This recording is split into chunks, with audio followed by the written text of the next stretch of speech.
Hi, and good afternoon. I know it's only been 8 months, but I'm Jody Singer, the Center Director at Marshall Space Flight Center, and it's time for us to have another virtual town hall.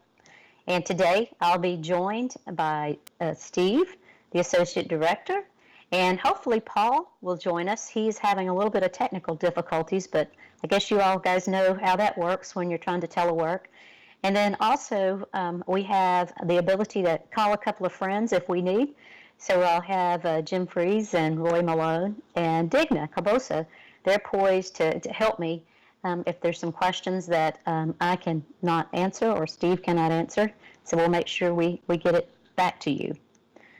So as I've always said, each time I wish we were meeting in person, but thanks for being online with me. I know you're busy, and we want to make sure that we keep communications going. And as I always say, and I truly mean it, we appreciate all you are doing. So whether you're working on site at Marshall or you're working from home, just want you to know what you do continues to be fantastic, and I really appreciate all that you're doing. Today, we want to talk a little bit more about you. So we're going to spend just a little bit of time up front answering a couple of questions that we get a lot of information on or we get a lot of requests on. And then what we want to do is then turn it over to the questionnaires. And then that way we can really zero in on questions that you have. Our intent is to be as transparent as we can and making sure that you get the information that you need. So this is definitely all about you. So before we go into the questions, I do want to kind of have a couple of reminders. It is the time for the annual combined federal campaign. And during the difficult time like this, the best way forward is always together. And we can really make a big difference supporting the combined federal campaign, or CFC, and support the charities in our communities, because we know during this occasion, there's been a lot of community problems that have happened, and it's always good to have an ability to reach out and help in our community. The CFC runs through January 12th, and we will be kicking it off next week and giving you more information about it, and we'll also be telling you how you can get involved in it. So as I said today, it's about hearing from you. One of the things that we have taken advantage of and that we love taking advantage of is the Employee Viewpoint survey. If you haven't already taken your survey, please take this survey today. The Employee Viewpoint Survey, or EVS, closes on November 4th. And we truly do use that information to understand how we're doing as a team, the things that you need, how we're doing as supervisors, how we do in the inclusion. And it's real important that we have proactive ways of being able to do a better job as we get the input from you. This week it continues to be a very busy time. Not telling you anything you don't know. I don't know if you know, but we did do the first virtual. It was the 13th Von Braun Symposium, but it was the first virtual. And I will tell you, we had a great host of team of members that presented, from the administrator, Kathy Leaders. We had science. We had a lot of discussions on space policy. And it was all completely virtual. And I'll tell you, it was great. A lot of good conversation. It was the theme was turning visions into reality. And it's so fitting. And I got to have fun talking about all the things that we were doing to turn our visions into reality. And really, it was fun being able to brag on all the accomplishments that we've made and the things that are yet to come in this year in FY21. And I will just tell you, you guys are knocking it out of the ballpark, and it really gives us a good opportunity to talk about NASA and the things that Marshall Space Flight Center is doing to lead the agency as we help shape our future. Other things that are going on, you've heard me talk a good bit about the Space Launch System and the Green Run update. I want to give you a little bit of a status of where we are. In the past, we've talked about, there were 8 tests. We had made it through the 6th test, which was to simulate a launch countdown to validate the timeline and the sequence of events. The next event that we're looking for is the 7th test, which is the wet dress rehearsal, which is loading and draining the propellants. And then the final test, test 8, is the grand finale with the hot fire. And, we're looking so forward to that. We are working through a couple of issues to make sure that we're ready to test. And you got to keep in mind, this hardware is the Artemis 1 hardware, so we want to make sure we do it right. We've got to make sure we protect this hardware, do the tender loving care, make sure that we're ready to do the test, and then get ready to ship that hardware once we finish the test and take it on to the Kennedy Space Flight Center where the rest of the hardware is waiting on it. Other things, if you guys have been watching the news, the Weather Channel for certain, I don't know if you know, but Michoud and Stennis again had to battle another storm, Hurricane Zeta this week. It was the seventh storm. Can you imagine that? Who would have thought that has come through that area? The first reports I have is, definitely some rain, a little bit of wind damage, but as far as the Michoud itself and what we're looking at, still going forward with that, making sure that we're continuing production. And then also at Stennis, despite having to stand down, to being prepared for this hurricane, we are, getting back in gear. And the core stage itself survived the environments. Thank goodness that storm moved through quickly. And as y'all know, we've even had some of the wind and rain off of Zeta this morning. So I'll be glad for all the storms to stop. But I'll tell you, I'm just amazed at the team and what we are accomplishing. So thank you. Big shout out to the SLS team. In the Human Landing System, you know that we're working hard to get option A, which is a solicitation for the next phase of development out. It'll be released very soon. And talking with Lisa Watson-Morgan today, they're putting the final touches on it, and they're working hard. They're working hard with each of the three contractors that have been selected for the base period, and then they're also working to get option A out, which will be in the spring. Will be a down select, or we'll have that discussion, be able to have that down select, and then select the companies that will continue to be the companies that take us to the moon. And so I'll just tell you, the HLS is really going strong. One thing that I do want to caution everybody on is once the option A is released, we will be in blackout rules. And I know Lisa's having meetings with her team to make sure everybody understands how the team will support not only the activity that's in the SEB, but also the activity as we work hand in hand with our partners. And so, I just think it's going to be a great and exciting time. Again, the team is doing great. The next major milestones or events, other than the release of option A, is in the base period. We'll have continuation reviews that'll be targeted for December. And then, as I said, then past December, when option A, when the evaluation happens in the down select, that'll be somewhere in the next spring. So a busy time. Other thing that I wanted to kind of cover is our bipartisan support that we receive as NASA. Our administrator has done a great job of making sure we have bipartisan support. And you think about all the things that NASA has accomplished these last few months, from the commercial crew, having the first Americans launch from American soil, and we're close to having another commercial crew launch coming up in November. Also, the International Space Station celebrating 20 years in low orbit. That is just amazing. You think about 20 years, that means someone that's in college today has never done the International Space Station where it hasn't had people on board living and working in space. Also, a big shout out to the OSIRIS-REx team, our Planetary Missions Program Office, as the program office. And you think about the asteroid, it being able to land on an asteroid last week and get some samples that'll be bringing back in the next couple of years.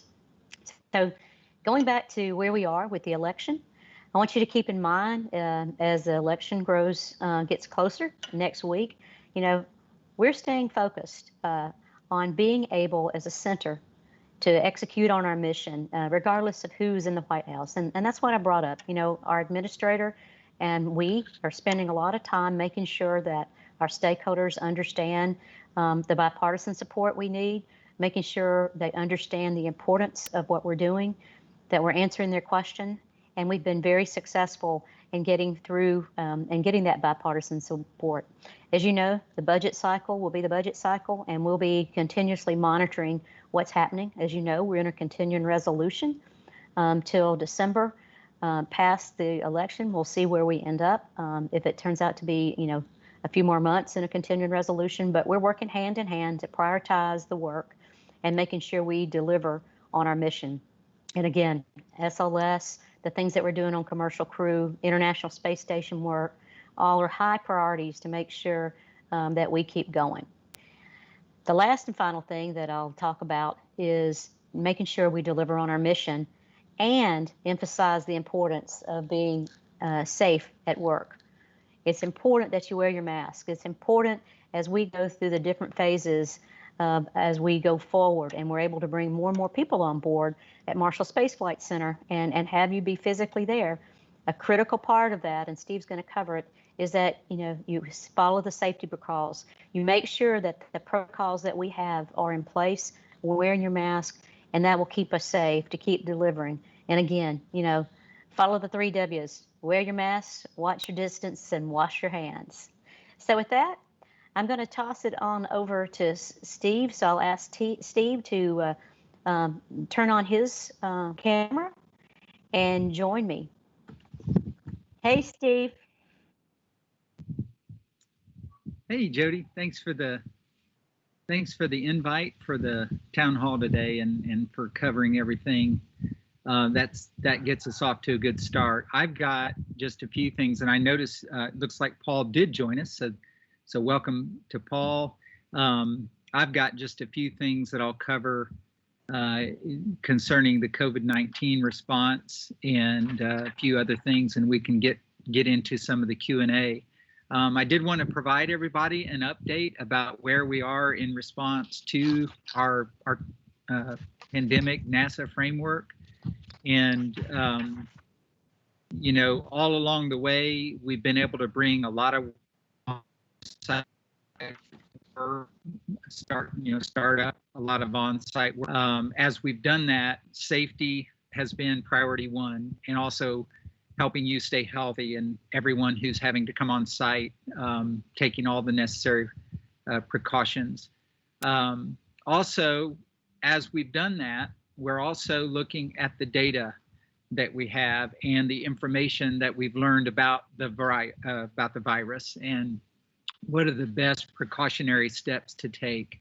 And so we're trying to make everything data driven and risk based, and do what makes sense and do what allows us to get as much of our mission done as possible. Right now on site, we have around 1,400 to 1,500 folks coming on site at Marshall every day. So that makes up around 23% of our workforce. And for those that are continuing to work on site, thank you, a huge thank you to you, because we know that you are having to do a lot of additional things in regards to, like Jody just said, the 3 W's: wear your mask, wash your hands, and watch your distance. And as you do that, and as you've done such a great job at that, we are fortunate to not have had any on-site transmissions that we are aware of.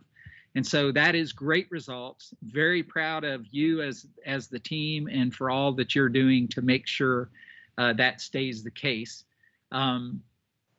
As we add work, when we do move to stage 2, we will need to be even more vigilant, because obviously as you add more individuals to the work areas and to the buildings, it's easier. It's definitely easier to get caught off guard. So need to, as we consider moving to stage 2, we just want to make sure we stay vigilant on the protocols. It's interesting, because I'm sure that if you're sitting there, standing and sitting and doing whatever you're doing on site with your mask on, you're having to endure that mask all day long. And so it's easy to talk about as though you're not having to actually experience it. But in fact, those masks, the hand washing, the watching of our distance, those are the things that are allowing us to keep the work going and to help us avoid having to stop the work. So there really is a lot at stake, and we're just so appreciative of all those that have done that and that have continued to observe those procedures. We think that that they're working, and we have a good track record so far of with the work that we've turned on.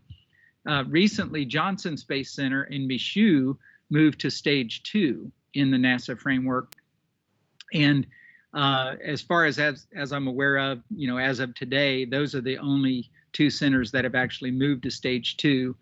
The reason why Michoud, and of course we were not part of the decision making for Johnson Space Center, that was done within Johnson and them working with headquarters. But the Michoud, we did decide to move Michoud to stage 2, and that was because they met the criteria. They had both a reduction in the percent positive of testing as well as a reduction in the average number of new cases. So fortunately, Michoud was able to move to stage 2, and everything so far is going really well in that regard, with the exception, of course, of the fact that they're having to batten down and go through yet another hurricane, this Hurricane Zeta that came through yesterday, and this morning.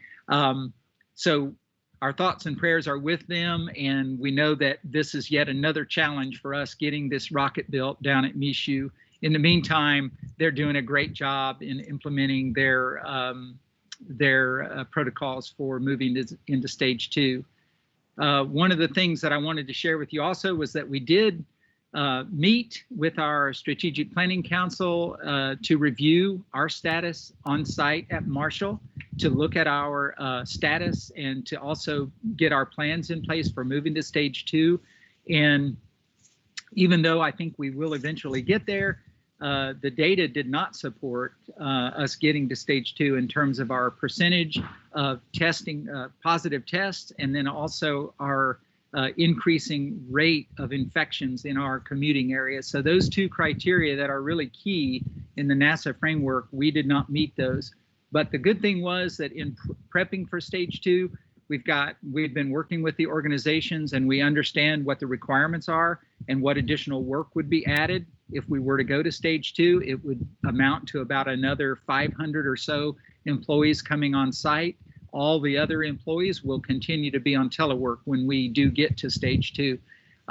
So we just wanted to let you know that we did have that review. We are prepping and are going to be ready whenever we do meet the criteria for the NASA framework. We will be ready to go to stage 2, and we'll keep you informed along the way as we get prepped for that. We expect the teleworking, though, will have some lasting impacts in terms of looking at how we're doing our work in the future. So while we're in the mandatory telework mode right now, someday, and we know it will happen at some point, we will get past this pandemic, and we will look at how we can leverage telework and actually make our working environment, our culture, and our efficiency even better than it was before the pandemic. As well, there is a cross-agency review group that was put together and has reviewed some information about telework and about what's the experience is thus far. And we've also heard from our workforce locally at Marshall and from our supervisor sessions. We have had some great supervisor sessions over the last couple of weeks and discussed a little bit more about telework there. I do want to just mention from an overall point of view that we are not rushing headlong into converting Marshall to a telework organization.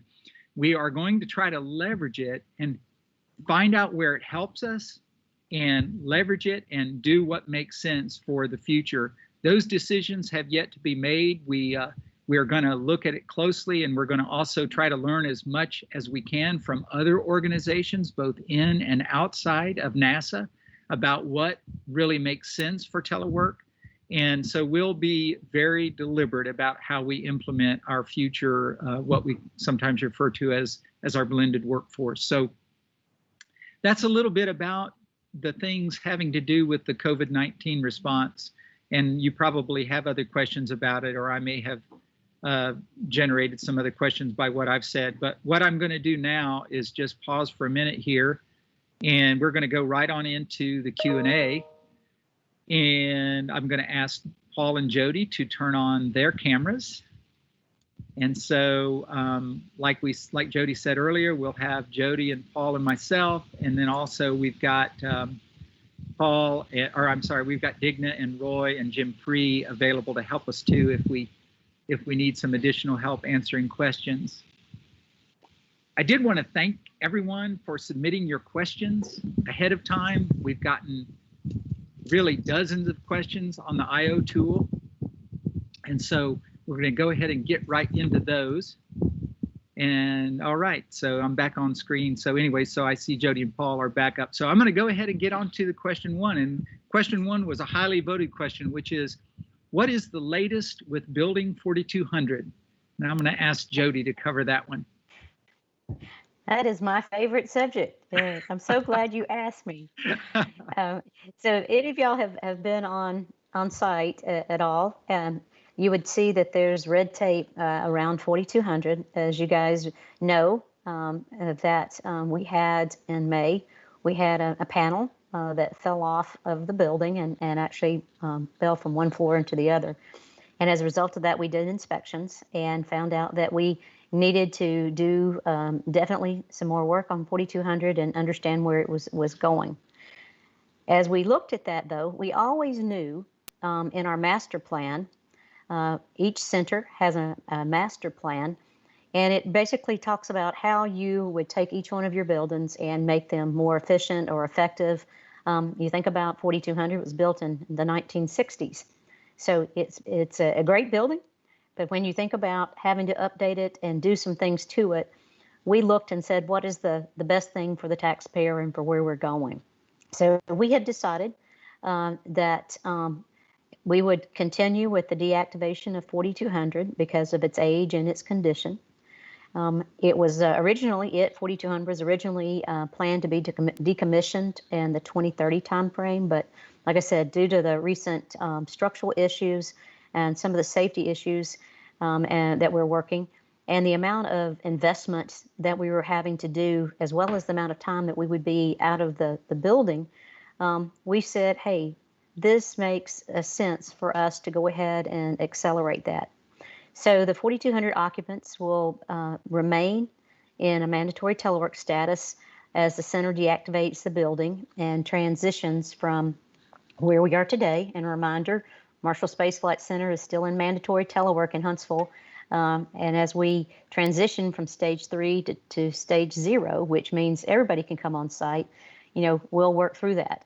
So the safety netting will be installed around the 4200 to help make sure that it's safe for folks to come in. And remember, right now, we have it set up so that you can only come in the south entrance if you're, have permission from your supervisor to come in. So the netting will go up around the building to make sure it helps protect the workforce. And then Center Ops is working a detailed schedule for the orgs to be able to go in and pack and see how we stagger that schedule. And as Steve said, there's going to be things that we'll be doing in an orderly way. There'll be no rush. And so right now, we're not asking employees to come in and start packing up or moving items or doing anything like that. We will work through that process, again, to come on board, whether it's in 4200 or any other place. Remember, as we're in stage 3, you have to get permission. You're in mandatory telework, and you have to get permission from your supervisor to show up and to be allowed. Right now, episodic work is not allowed in 4200. And so as we go forward and as we do and have folks that have to come into 4200 with permission, we ask you, to not spend a lot of time in there. If you haven't already been hearing from your supervisor with specific guidance, it will be coming. We will and are looking at how in the future the 4200 building will be replaced. It's part of our master planning. One of the things that we're looking at is looking at a multi-purpose facility that will fit more of the way of the future and how we're going. So we're looking into that. And then also, one of the things that we already had as part of our master plan was our LEAP buildings. And, that is where we're doing upgrades to 4487. And when I say upgrades, I mean we're going to replace it. And so we're going to move forward with the LEAP lab to upgrade the technical lab space. And it remains a priority in our master plan. So look for more communication. As we know more, as we find out more, we'll communicate with you. But again, from a 4200 standpoint, we'll keep you informed. as well as everything else that's going on at the center. So, Steve, I turn it back to you. Thanks, Jody. Hey, I wanted to also mention that although 4,200 wasn't the most upvoted, it did receive some votes, but we had so many questions around 4,200 that wanted to start off with that one. So I recognize there are other more highly voted questions. Let's see, I want to get to the next question, and I'm going to send this one to Paul. So Paul, there are employees who wish to continue teleworking permanently, and there are those who wish to return to work on site. When it is safe to return to Marshall, will employees, both civil servant and contractor, get to choose which work situation they prefer? Yeah, Steve, that's a good question. It's not just the employee choice that's going to drive these decisions about telework versus on-site work. So I think part of it depends on particular circumstances of the employee and discussions going on with the supervisor, and then what happens at the larger policy at the center level and agency level. But everyone's job is different. If you're a technician, or you work in a lab, to do that work, you need to be on site much of the time. Obviously, if you're a hands-on job, you have to be hands-on in the lab or the appropriate environment that you're at work. If you're an office worker and your work can be done successfully via telework, then we're actively looking at how to better support that once COVID is behind us. And Steve, you talked about that. You know, what we're doing, we're looking at the current situation in terms of how we're successfully working, what areas it can be improved. We're looking at other techniques used in other industries and also at other NASA centers. And we're going to be very deliberate about our blended workforce as we go forward in the future. I think there's no one size fits all or that one answer that fits across the board for everybody. So the agency and the Marshall teams are looking at this, but we have no firm decisions yet. But one thing we've known, we've seen so far is people can, quote, do their job right now, and we have been very, very successful in getting our job done. On the other hand, we know it's been some stress on the workforce, and sometimes for a lot of people, teleworking is much harder because communication is a little more challenging. But I personally believe that, you know, there's some culture building that we need to be doing, and also team building, and also working together to build our future.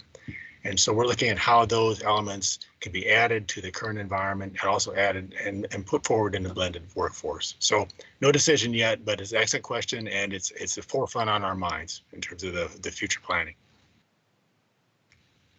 Okay, awesome. Thank you, Paul. All right, I will take the next question, which is, with the COVID-19 numbers increasing in our area, is there still a push to move to stage 2 and keep things as they are? And to move to stage 2, keep things as they are until things improve, or move back to stage 4? So right now, I covered that a little bit earlier when I was talking up front about the COVID, but the basic assessment is right now, we have a plan in place that we can implement stage 2, but we've not decided yet to go to stage 2. And I've mentioned in some of the supervisor sessions as well that we're coordinating with our with the Redstone Arsenal folks. Jody meets with the 3-star and other representatives from the Arsenal organizations, and so we're keeping track of where we are with our Arsenal as a member of the Redstone team, and then also we're keeping track of the situation with the state in terms of the state health officials, the state mask and other mandates that are issued out from the governor. And then also we're keeping track of where things are with the hospitals and their capacity and their ICU beds and things like that. So we do look at a lot of different things, but the two main criteria that is in our framework guidance from NASA headquarters is dealing with those rates of infection, and then the percent positive, and then the rates of infection increases, and we just don't meet those yet. So for right now, we are going to stay at stage 3, but hoping that the numbers will turn more favorable and we'll be able to move to stage 2. Let's see, I'm going to go on to the next one for Jody, and this one is, when do you think office workers will return to on-site work? Do we need to get to stage 1 or stage 0 for that? Well, thanks, Steve. As Steve and both Paul mentioned, we're carefully watching the situation from stage 3 to stage 2. Same thing will be from when we go from stage 2, where if you can do your job through telework, it'll be highly encouraged, and only folks that can't do it will come on board. When we get to stage 1, that's when office workers should be ready to return on site unless other arrangements have been made. There will be exceptions to everything, particularly, one of the things we just talked about was 4,200. So when in stage 1, and based on the current framework, we still will have to be working and looking at COVID precautions, and they'll still be in place. And we're still going to say, if you can do your work by telework, it's encouraged, but not mandatory. So again, I can't stress enough and that I urge you to continue coordinating with your supervisor. We have options that we're trying to work, as Paul said and Steve said, for implementing workforce flexibility, teleworking, working outside of core hours, alternative work duties. And so we'll be working with that. And yes, we look forward, as Paul said, the interaction. There's nothing like the interaction that helps us work together and build our relationships. And again, for 4,200 employees, you'll be getting specific instructions as we deactivate the building, and we'll be making decisions about telework and or moves. So we'll make sure that the specific guidance for where you work, if you're an office worker, when we'll encourage you to come in, but it won't be a mystery. We'll make sure that your supervisor and that we outreach to you and make sure you're aware. So Steve, back to you. Thanks, Jody. All right, I'm going to cover another one. Was this one dealt with, it says, we started the Flex Friday concept under the auspices of energy conservation. How has Marshall's electric bills changed during the time that most employees have been home?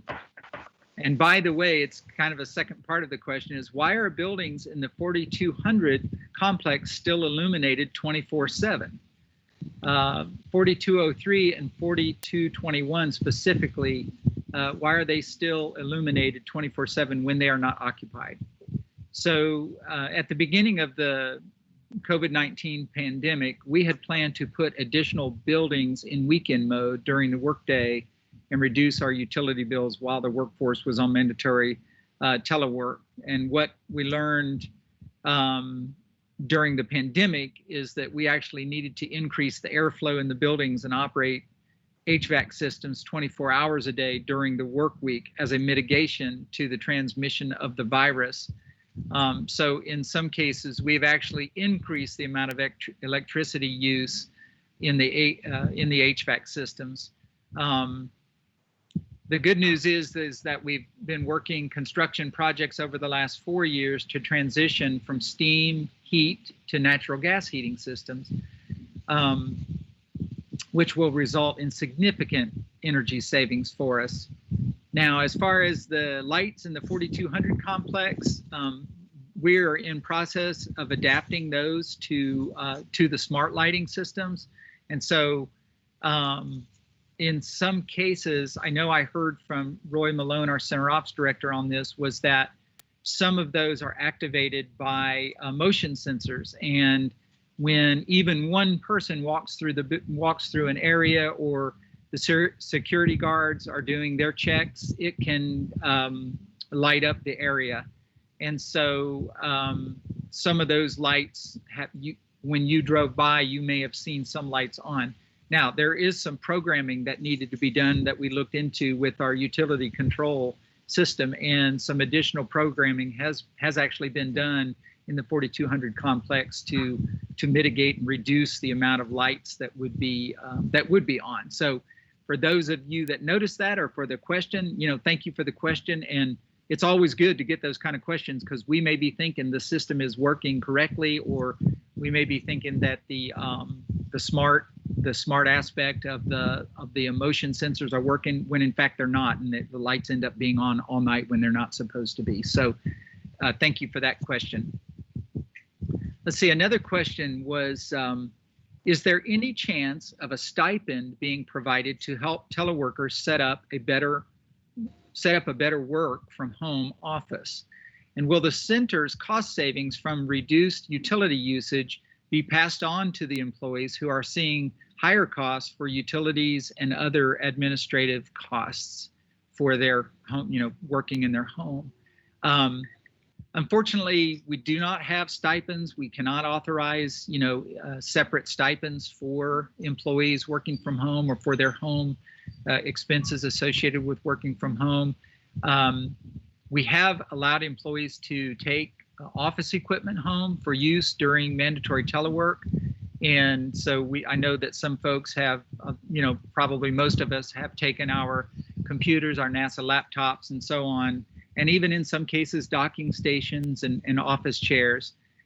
As it is right now, we are not actually under law permitted to use appropriated funds to pay for home utility costs, home maintenance or insurance or things like that are related to working from home.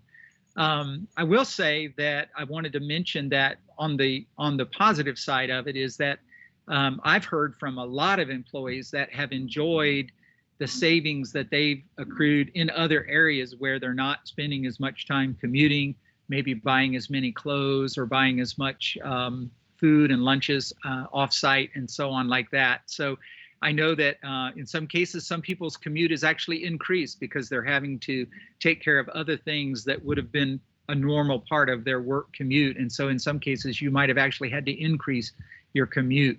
But like I say, it kind of goes depending on individual situations. But unfortunately, no, we're not able to provide additional funding.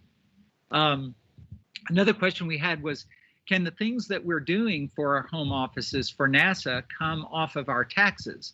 Like if we buy chairs, monitors, power strips, and also increasing our network to cover work from home, like if you're increasing your internet services. I would say overall on that is the best thing to do is talk to your own tax person, your tax attorney or tax preparer, tax professional. Definitely those kind of things when dealing with things about your personal income taxes, you would need to work those with your individual situation. There wouldn't really be anything in general that I would say that would allow you to deduct certain things off of your taxes. But it's a good question. It's worth looking into on an individual basis. Let's see, another one was, how is NASA affected by the recent executive order about diversity training? So yes, there has been some guidance that's come out on diversity training, while that right now we are actually not able to offer specific targeted D&I training in and of itself. The good news is that we have created our Unity campaign within NASA.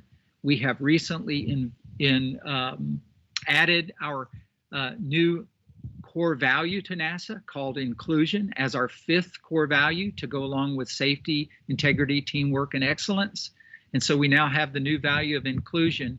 And if you have been able to participate in any of these kind of activities with us as part of the Marshall team, I'm sure that you'll see and know that inclusion and diversity continue to be a vital aspect of what we're doing here at Marshall and a vital aspect of our future and our culture, and actually a vital aspect of what it means to work here and what it means for the future of Marshall Space Flight Center. So the good news is that we are continuing on with that. We are going to move forward with continuing to place emphasis on diversity and also creating a safe work environment where everyone can contribute their very best. And that even comes in other ways of things that we've done and will continue to do, such as our anti-harassment training and things along the lines of, granting reasonable accommodations for employees that need them, and all of our special emphasis programs that we will continue to do. So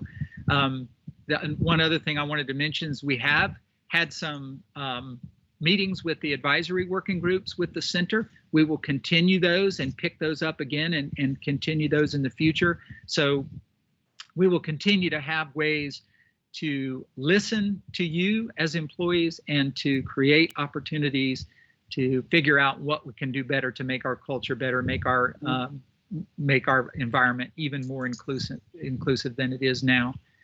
Let's see here. Let's see, I'm going to jump down. I'm going to check and see, and y'all holler at me if you see a hand raised. But we do have a bunch of other questions, and I'm going to cover one more before I toss one over to Jody or Paul. We have had a question about what is the latest news on use or lose. We have been encouraged to use our annual leave as we would in a normal year, but as you know, this year has been anything but normal. So one of the things about annual leave that I just wanted to mention is that the normal way that we would have for restoring the loss of use, lose, leave is still in place. In fact, we were just received a memo out from our head of human capital at NASA headquarters within the last day or so that reminded us about the reasons why use or lose leave that could not be taken can be restored. And so the bottom line on it is that you need to have schedule your leave, all of your remaining leave, particularly your use or lose leave, have that submitted in writing via WebTads by no later than November 21st. So you need to have that done. And if because of the work that you're doing, you're not able to receive that leave and be granted that leave, then that would be, because of the workload that you have, then that would be a condition under which a restoration of forfeited leave could be considered. So in that sense, there isn't any overarching excuse or granting of restored leave this year because of the COVID-19. It is similar to the way that it always is, which is that if you have a public, what is referred to as a public exigency of work that you needed to do, and were unable to take your leave, although you had attempted to schedule leave with your supervisor, if that was not able to be done, then that can be considered for a restoration. Another thing to remember too, and this is a reminder for all of us, is that if you have some leave, extra leave available that you want to donate towards the end of the year, is a great time to donate, use or lose leave to the leave bank program. So that's always also another option. Let's see, what else? All right, I'm going to jump over to the IO here.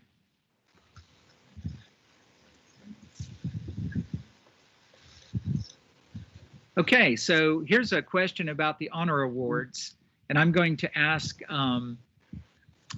Digna, give you a chance here, Digna, to chime in on. So the question is, what is being done about this year's NASA Marshall Honor Awards? Is it still going to take place?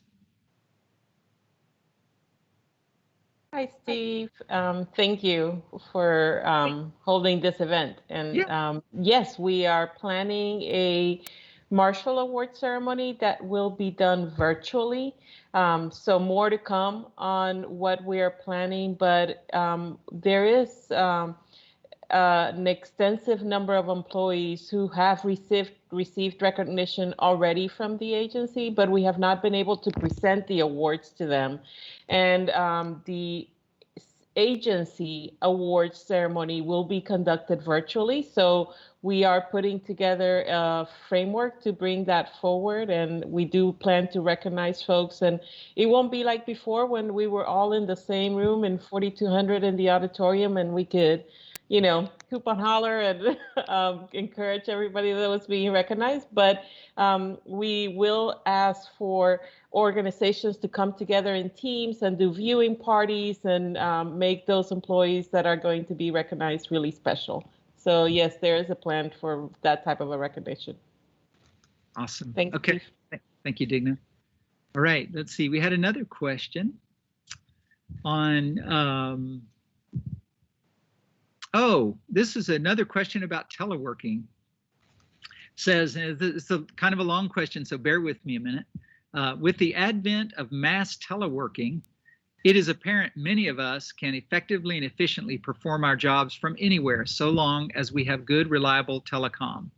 Will NASA change its policies to allow employees to work remotely from the location of their choice, rather than being tied to a physical location at a field center? That's the first part of the question. I would like to travel. 16 hours. This person says, I would like to travel and live in a recreational vehicle full time while working. Mobile internet options now make this as a viable option. All right, so that's a great question. So I would say that in general, and we covered this with our supervisor sessions as well, is that in general, we are not planning to move en masse our workforce over to a remote workforce where you actually do not have a duty station locale with the center that you're working in. One of the things about teleworking, even if you are considered a full-time telework employee, you are still required, under our policy, you're still required to return to site twice per pay period.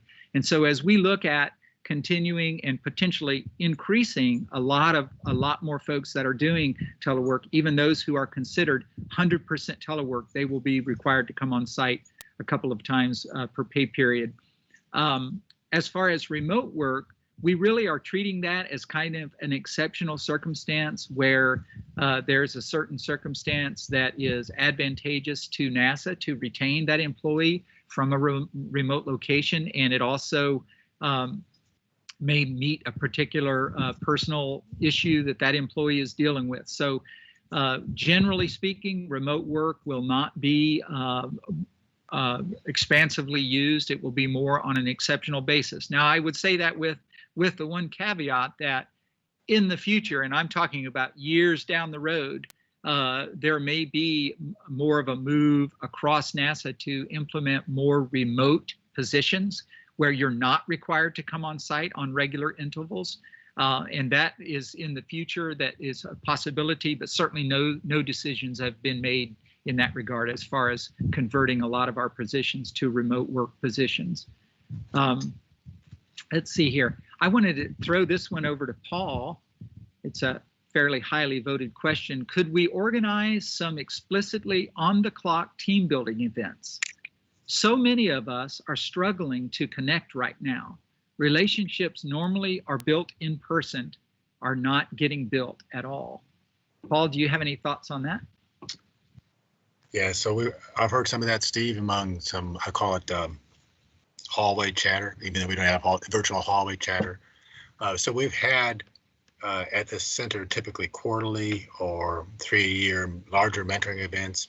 We are continuing those in a virtual sense, but we're looking at having a smaller grouper type activities more often. But certainly these smaller team building events are something I'll be real blunt. We're looking at it. We haven't come to a conclusion on how to implement it or what level and who the the primary responsible person is for that. At this point, we have actually some organic teams doing that. For example, MECO still meets and works together. I think almost weekly, maybe twice a week, they get together for some breaks and have some discussions. And a lot of that's around work. So we have some of that going on.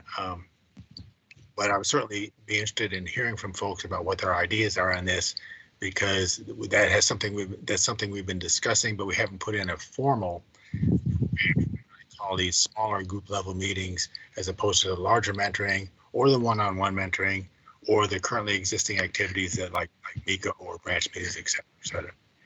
So the answer is they're in discussion, but we don't have a final answer yet. And I certainly would welcome all input. Certainly send your input to either myself or Xenia or Jason Adam. Okay, thank you, Paul. All right, so another question was, can you address this issue? It's talking about masks and protocol.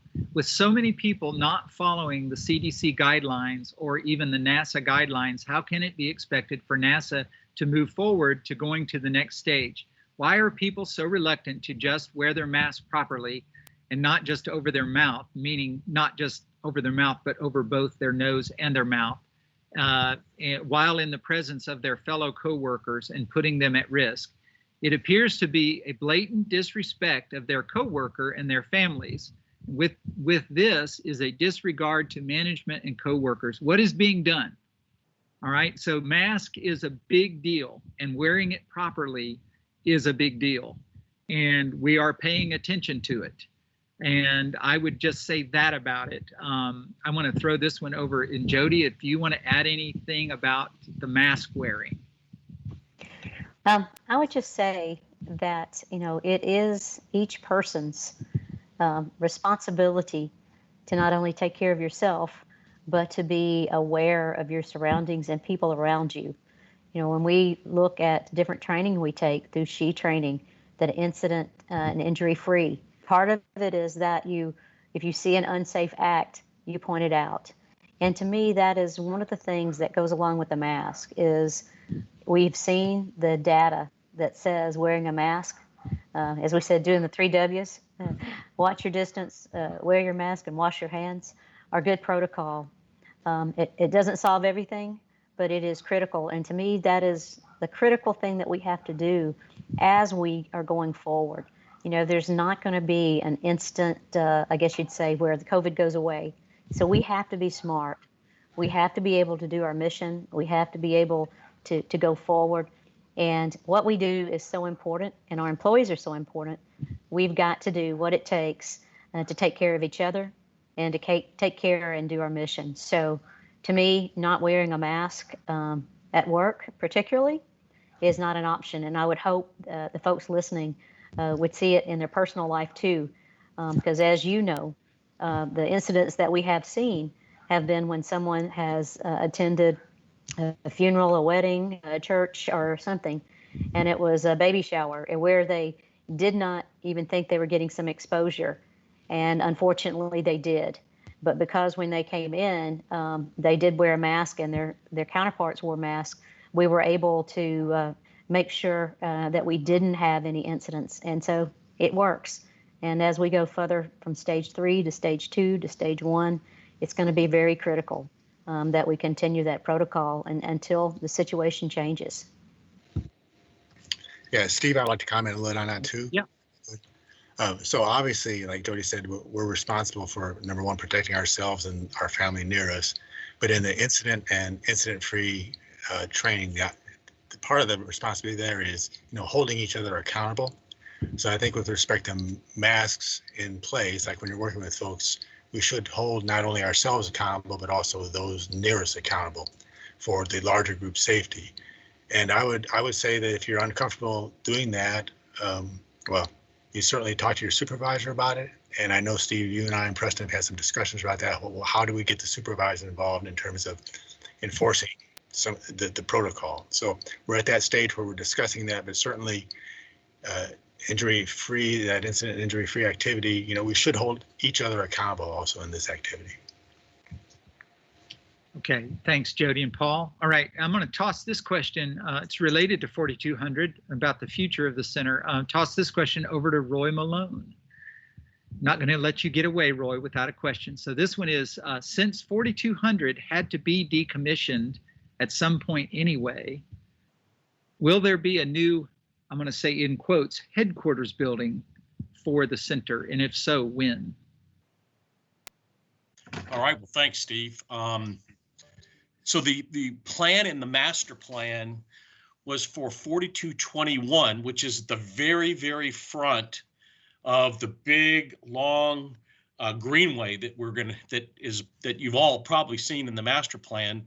The plan all along has been for 4221 to take over as the headquarters building, and the plan all along has been that 5th floor will be where Jody and the 9th floor and the senior leaders will sit, and that will look down upon the big greenway. So that's the plan right now with regard to how we're going to shift headquarters building from 4200 to the 4221 building. Great, thank you, Roy. All right. Hey, Roy, this is another one that's not related to 4200, but it's more of an operational type of question. If you don't mind, get this one also. Are the unoccupied office buildings being cleaned regularly for bugs and making sure that the trash cans are empty? Of course, I'm not sure if the trash cans would have a lot in there if they are empty. But anyway, any thought on that question? Are the unoccupied offices buildings being cleaned regularly for bugs and making sure the trash cans are empty?